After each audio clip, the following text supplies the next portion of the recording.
국정농단 재판을 받아온 최순실 씨에 대한 선고 공판이 서울중앙지법에서 열립니다. 삼성으로부터 35억 이상의 훈련 지원금을 받은 다음에 정유라를 위해 사용한 사실이 있죠. 아닙니다. 최 씨가 받는 형량은 고스란히 박 전 대통령에게 영향을 미칠 것으로 보입니다.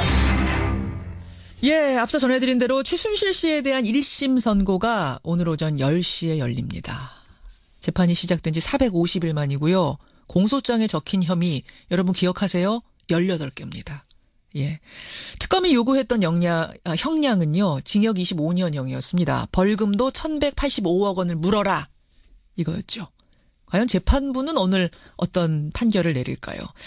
사실은 이재용 부회장 지난주 선고에서 뇌물 액수가 상당히 깎였었기 때문에 그리고 안종범 수첩도 증거로 인정이 안 됐었기 때문에 이제 이런 게 오늘 재판에 어떤 영향을 미칠까?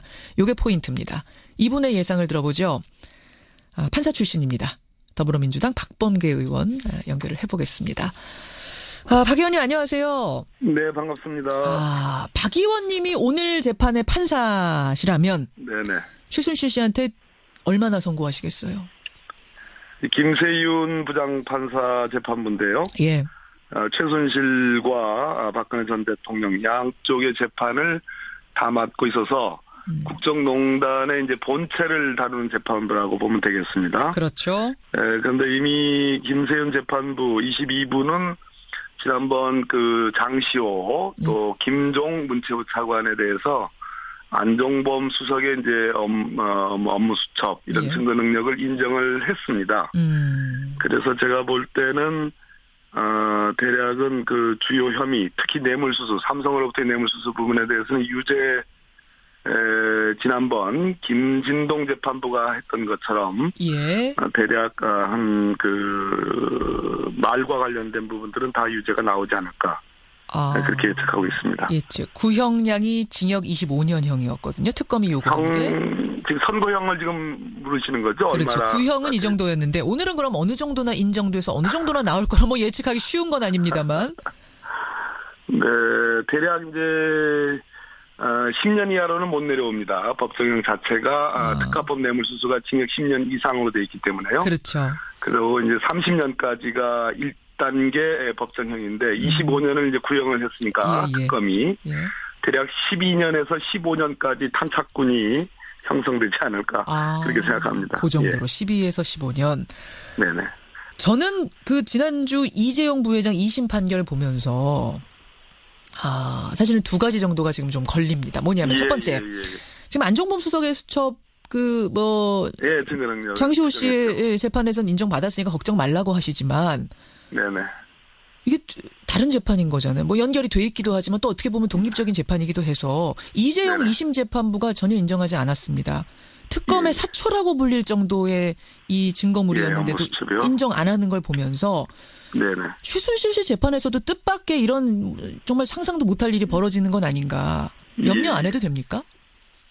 모르겠습니다. 뭐 워낙 재판부 요즘 재판이라는 게 예전에 저희들 있을 때는 형사재판에서 무죄한다는 것이 쉽지 않았는데 마치 뭐 무죄할 것을 찾아내라고 그냥 무슨 눈을 그냥 이렇게 아주 그냥 동그랗게 뜨고 있는 듯한 느낌이 드는데 다만 이 김세윤 재판부는 이미 아까 제가 말씀드렸듯이 안종범 수석의 업무 수첩의 증거 능력을 이미 인정한 바가 있기 때문에 있습니다. 경험이 있기 때문에 그리고 이웃 재판부였던 지금 사의를 표명한 김진동 부장판사가 이끄는 그 재판부에서 인정된 1심 재판이었죠.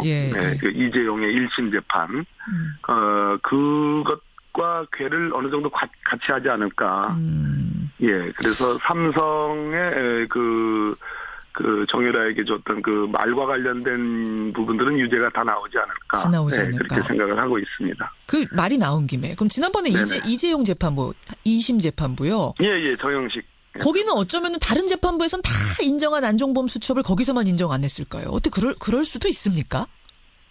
그럴 수 없죠. 그러니까 국민적 비난을 한 몸으로 받고 있고 마치 즐기시는 것 같은데 비판을 뭐 언론과 인터뷰도 하고 그러는데요. 그렇어요. 제가 뭐 여러 차례 누차 말씀드렸지만 그것은 모순과 비약과 주관이 점철된 그런 재판이었습니다. 그래서 그 서울고법의 이제 항소심 재판부긴 하지만 예. 김세윤 재판부 오늘 선고할 최순실 선고할 김세윤 재판부는 그것은 좋은 재판이 아니니까 따라가지 말기를 몇 시간 앞두고 제가 이렇게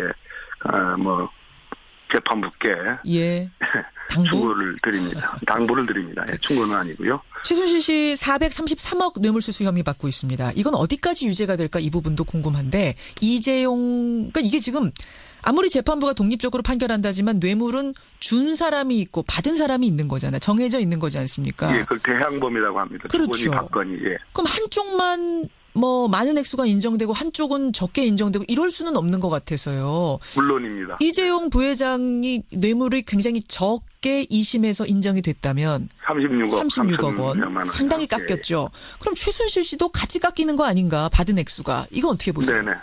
그러니까 그 좋은 재판이 아니니까 따라가지 말라고 제가 말씀드렸는데요. 서로 그렇게 따로 나올 수도 있는 거예요? 준 사람은 36억 원, 받은 사람은 433억 원 이렇게? 불가능한 거죠. 네, 그러다 보니까 이제 2심 재판부 서울고등법원에서 이제 대폭 깎은 거죠. 그건 지금 말씀하시는 400몇억 그거는 이제 검찰이 보는 시각이라는 것이 2심 재판부 얘기고요. 오늘 얘기해야 될 1심 재판부. 이제 최순실 앞으로 또 있을 박근혜 재판부인 이 형사 22부 김세윤 재판부는 제가 보기에는 대략 말과 관련돼서는 다 인정하지 않을까. 또 안정범 수첩도 증거 능력을 인정하지 않을까. 그렇게 생각이 드는데 검찰이 다 뇌물로 본 부분들을 다 받아들이기는 어려울 것으로 보입니다. 말과 관련된 부분이면은 한 79억 원 되거든요. 예, 79억 가깝습니다. K 미르 재단에 그러면은 그 출연을 강제하도록 한 부분은 아마 이번 재판부도 그럼 뇌물로 보기 어려울 가능성이 있다 이렇게 보세요. 지난번에 그 옆 재판부였죠. 김진동 그 1심 다른 재판부죠. 그 28분과 29분과 그런데요. 이웃 재판부입니다, 말 그대로. 지금 서울 고법의 정영식 재판부는 이제 고등법원으로 이제 완전히 그 장소가 다르고, 1심 재판부끼리는 지리적으로 같이 있고 상당히 의논했을 가능성도 있는데요. 긴밀한 협의라기보다는 그렇기 때문에 미르재단, K스포츠재단까지 뇌물 유죄가 나올까? 그거는 조금 회의적입니다. 알겠습니다. 12에서 15년 정도 본다. 적어도 안종범 수첩에 대해서는 인정받을 거다. 지금 그 말씀하셨어요. 자, 박범계 의원님. 네네. 오늘 주제하고는 좀 다르지만 제가 한 가지만 더 여쭙겠습니다. 지금 다스와 관련된 수사가 착착 진행이 되고 있는 가운데 새로운 게 두 가지 드러났습니다. 하나는 횡령액 그러니까 다스 직원 김종백 씨가 저희 프로그램에 출연해서 폭로했던 내용이 다스 횡령액 120억 원이라고 나오는데 내가 알기로는 더 있습니다. 이 부분을 검찰에서 확인했답니다. 이게 새로 나왔고요. 그래서 공소시효도 늘어난답니다. 이게 하나. 또 하나는 다스가 BBK에 투자한 돈을 회수하는 과정에서 미국에서 소송이 있었는데 이 소송 비용을 삼성전자가 대납했다. 이 사실이 지금 검찰에서 새로 밝혀졌대요. 네, 그렇습니다. 아니 다스하고 아무 관련도 없는 삼성전자가 왜 소송비 수십억을 대납했을까? 이거 어떻게 보십니까? 미국의 에이킨검프라는 세계 한 50위권 이상 이 안으로 들어가는 세계적인 로펌인데요. 돈 많이 받게 유명한 로펌에 다스의 그 BBK 김경준을 상대로 하는 140억 투자금 반환 소송에 삼성전자가 수십억을 소송비를 대납해줬다는 의혹입니다. 50억 정도 얘기하더라고요.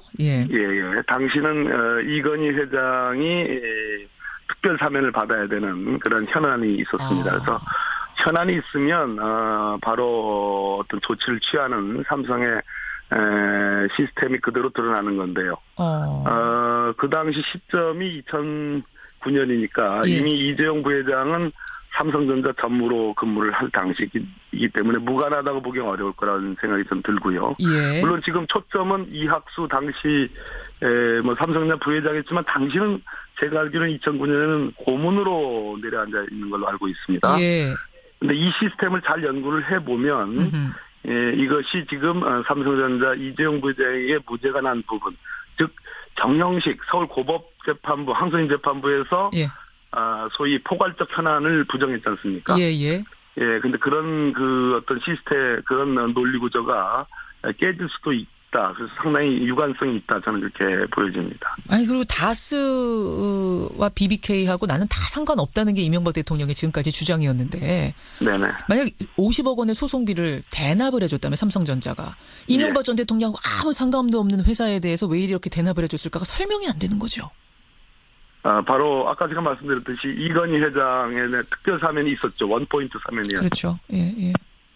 이 소송비를 대납했다는 그 시점에 맞물려 있습니다. 예. 그러니까 현안이 있으면 한다는 그런 구조가 여실히 드러나는 거라고 저는 보여집니다. 바로 이 합리적인 의심을 가지고 결국 예. 다스의 주인은 누구인가, BBK와 이명박 대통령의 관련성은 뭔가도 역으로 추적을 해볼 수 있는 또 하나의 증거가 잡힌 맞습니다. 것 같습니다. 여기까지 보죠. 박범계 의원님 고맙습니다. 네, 감사합니다. 판사 출신입니다. 더불어민주당 박범계 의원이었습니다.